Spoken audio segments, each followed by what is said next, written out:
you to go in the room. Okay. And go tell the boys that, please. Huh? Go tell the boys that, real quick, that I'm about to start recording. Alright, I should be getting audio now. Miles, so you gotta say, so be quiet. Don't be quiet.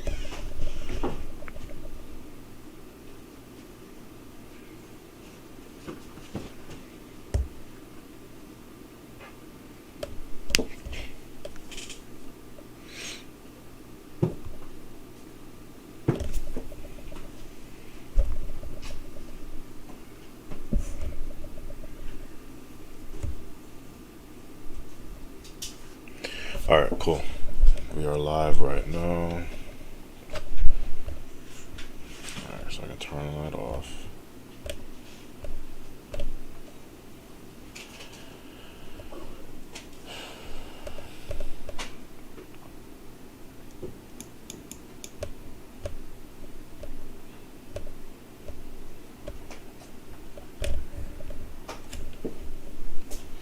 Alright, cool. We're live. What I need to do first is, what we're gonna do is swap these characters out. So if I press play, this is just the basic Invector humanoid character. So all it is this character rigged and ready to go, ready to run, jump, and roll. We're just going to swap out the characters. But first I want to give you an idea of what this demo has kind of out the box. I love Invector as an asset. It's really helpful to get ideas going really quickly and see things kind of visualized. Alright, so right now I'm using my gamepad. It's an Xbox controller. Controls are pretty standard. You're able to run, lock onto things, crouch, jump. Everything's kind of set up out the box. Really cool. So right now the goal is to go from this cool dude that is shipped with Invector, the Invector game asset. He kind of looks like the original guy that you get in Unreal Engine when you're playing around with those assets, those starter assets. So the first thing that we're going to do here is we're going to, actually we're not even going to swap him out yet. We're just going to work on our character, our main character right here, Alex the Locksmith. We're going to work on him right there without swapping him over just yet. So, and what I mean by work on him is we're going to actually go to this character's texture. So if you see, let me see if I can zoom in a little bit. Yeah. So if you see like his hand texture, his jeans, his hat, all that, when you're working in 3D space, all that is editable. You can edit every single aspect of that character, even though he's pretty much done. So if I wanted to change his hat, I can add text to his hat, a logo, letters to his vest, all types of stuff. So we're going to do some basic work in Photoshop to get that done. And after that, we're going to change some of these textures that you see on the wall as well. So you see that right there, see that right there. We're going to swap those out with some stuff for our game. Right now, the only level, this is all the next part of the demo that we're going to kind of go over in a little bit, but the main focus is to stay over here. Yeah, the main focus is to stay over here and make this look really good, because this is going to be a Locksmith game, and the focus is going to be the lock picking, and obviously that's something I have to create from scratch, but in the meantime I want to really focus on the foundation that's already there. As you can see, there's a lot here already. There's a lot that you can edit, change, and all that. Um, it's a lot going on. So the first thing we're gonna do is we're gonna ignore all that out there, and we're just gonna focus on in here. So the first thing I want to do is start kind of building out, like I said, building out the textures and all that. So let's see. I need to start importing some assets. So this is going to take a little while. In the final video, we're going to speed this up. But basically, this page right here, this panel right here, are all of my game assets in Unity. So if I click this right here, this is a bald eagle that I got a little while ago. Some of these are free, some of these are paid for. The point is that the point is each asset is gonna help you get things done a little bit faster, do something that you're not able to do. Blah blah blah. You get the point. It makes game development a little bit faster and a little bit more tangible for everybody. So I love game assets. Like I said, we're gonna be changing this asset right here right now, but I need to start importing some other stuff that we're gonna need for this level. So the first thing I'm thinking of is I need a library of materials. So we're gonna type in amplify.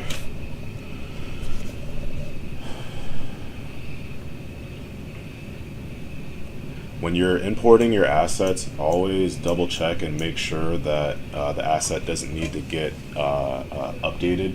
A lot of times these developers of these assets are updating these assets as the engines are being developed on and all that type of stuff. So you definitely want to make sure you have the most updated asset when you're importing stuff.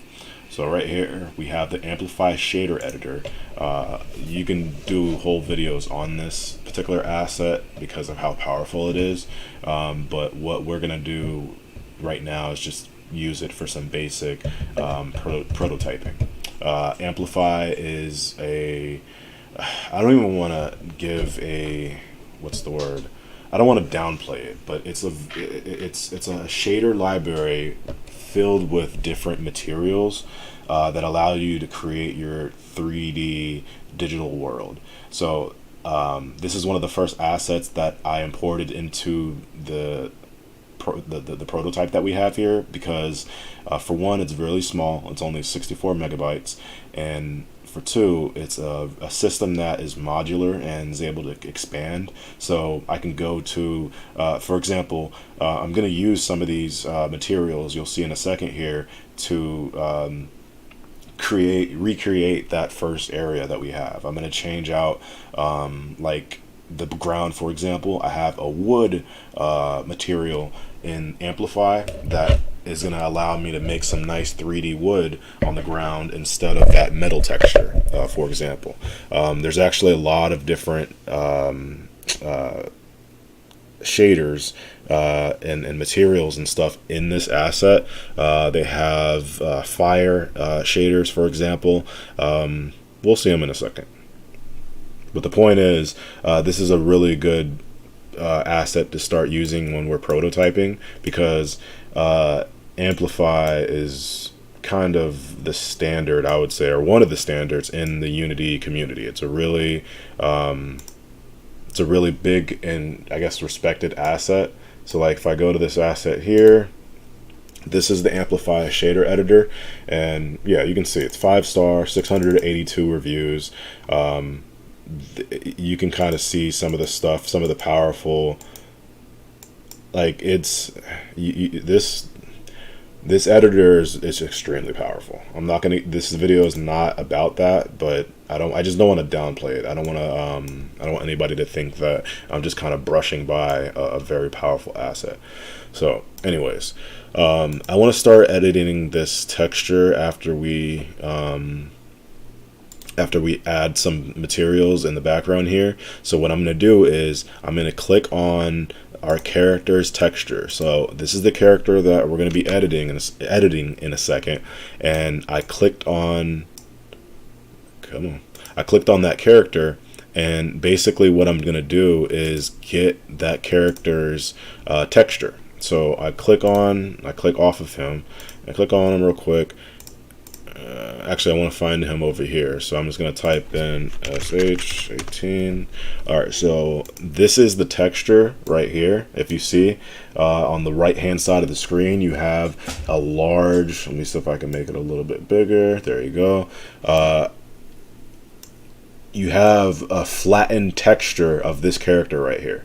So in theory, if I wanted to change this character's skin tone, I can by painting on this texture right here. So I'm going to show you real quick how we're going to add Locksmith to this character's vest. Probably going to I'm going to make some basic changes. I'm not going to go too crazy, but I want you to see what happens when basic changes are made in a texture. So let's see. So what we're going to do is we need to find where this texture is living at. So we go show and explore, and this is important because you have to look at what's going on here.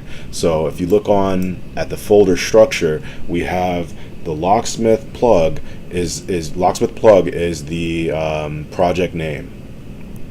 We have a folder called assets and a folder called characters, and I think I misspelled characters when I made that folder the other day. Let's change that real quick.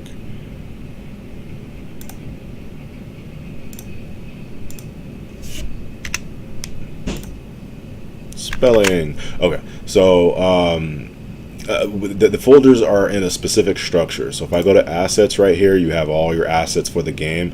You don't want to change any of these. You don't want to mix around too much with these folders. This character is right here. So what we're going to do is we're just going to open this file. So I'm going to double click it because Photoshop, of course, is not going to do it. I'm going to I want to open that in Photoshop, because opening that directly in Photoshop like that will allow me to now affect that file specifically.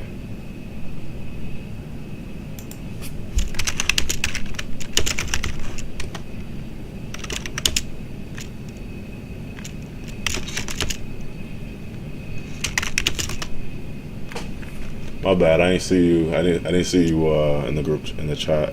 Yeah, it can do all that right now out the box. So like, let me go back to the character.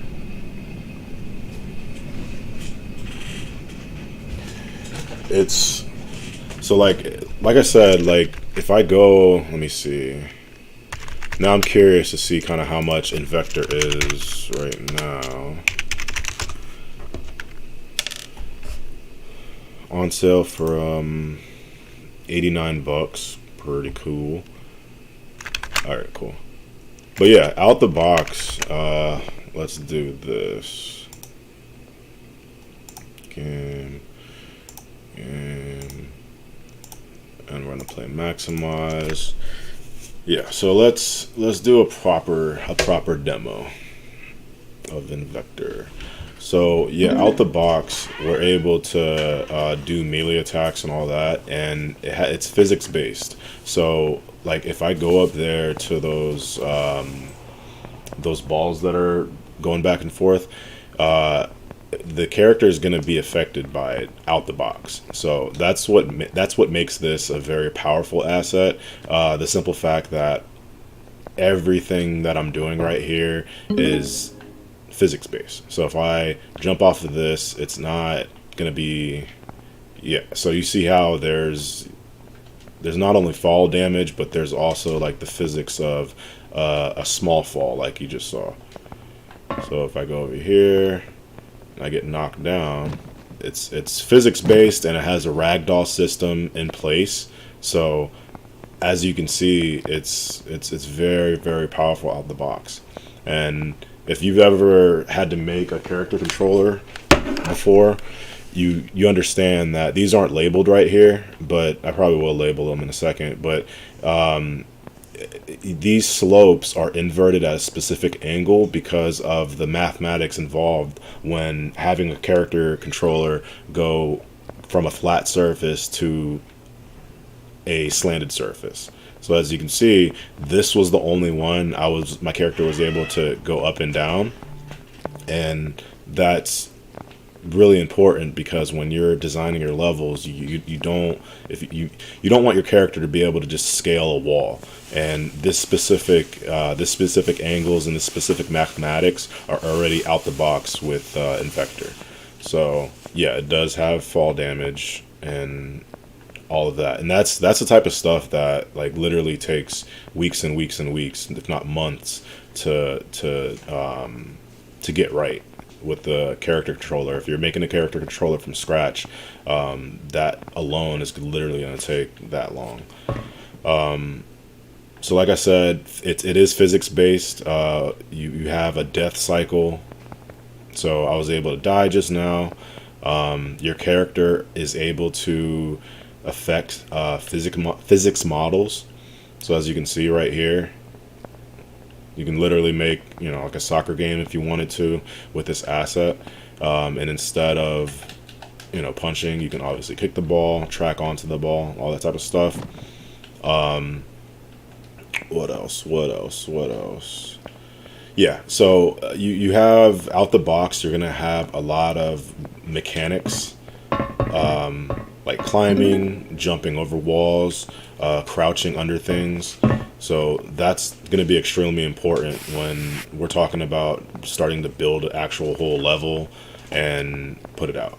A lot of these mechanics you're not going to have to code, or you're not going to have to code, because as you can see right here, like once I get out of the demo and I go to actual Unity, Invector literally has like a lot of everything that you saw right there. So like an item management system, inventory, all this type of stuff, all these components that make the game right here, they have that in the actual editor. So if I go over, let's see, just to give a quick example, if I go over to some of the stuff that I was doing here,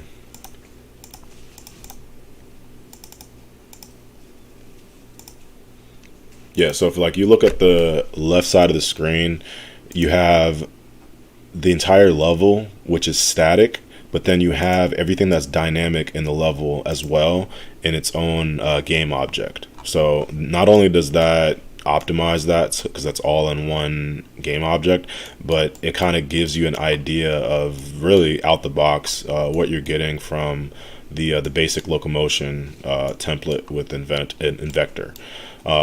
This is just the locomotion. This is not including shooting. This is not including swords or shields. All that is available out the box. I'm just using the basic character controller right now.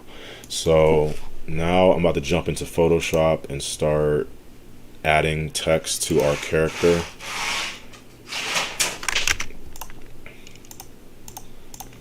So the first thing that you can see is I can import a logo, and all I have to do is save over the file, because we're using the exact file from Unity. We're not making a new file or anything. We're replacing that texture file, because as soon as I add this logo onto there, it's going to be updated in the game engine. So let's see.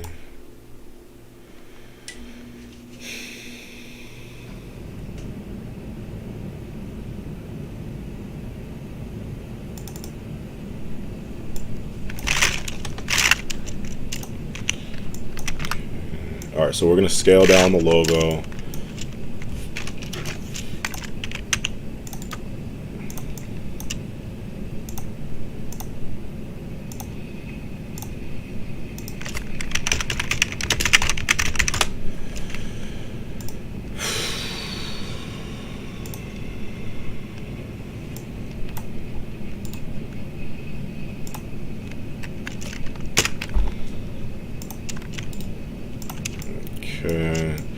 Alright, so we're going to scale down the logo a little bit and just save over the file so you can see how it's updated in Unity right here. And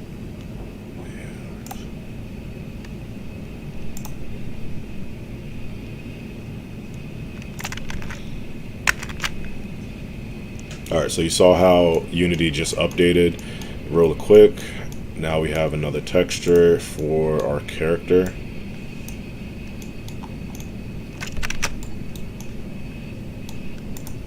Click the character, and all we're